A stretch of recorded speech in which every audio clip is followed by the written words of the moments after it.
Aujourd'hui, j'ai envie de te parler du concept des limites. Tu en entends peut-être souvent parler, c'est quelque chose qui revient assez souvent et finalement tu te sens un petit peu perdu face à la masse d'informations.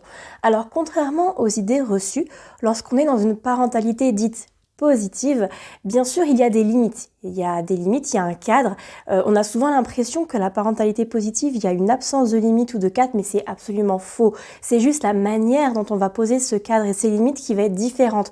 On va donc venir poser des limites et un cadre en respectant l'enfant, c'est-à-dire sans violence. Donc si tu te sens un petit peu perdu avec ce genre de concept, c'est justement ce dont je vais te parler toute cette semaine. Alors les limites, c'est un ensemble de règles qui vont permettre de bien vivre ensemble. Elles vont permettre à l'enfant d'avoir un repère et elles vont être là aussi pour assurer sa sécurité.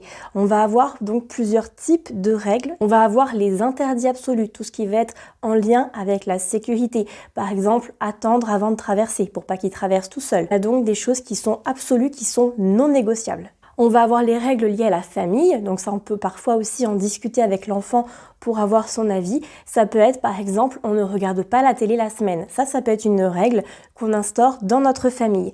Et ensuite, il y a aussi des règles qui vont être en lien avec le respect. Le respect de soi, le respect des autres, le respect de notre environnement, du matériel. Par exemple, ça peut être, on ne tape pas quelqu'un. Donc si tu cherches des astuces par rapport à ces limites, abonne-toi à mon compte.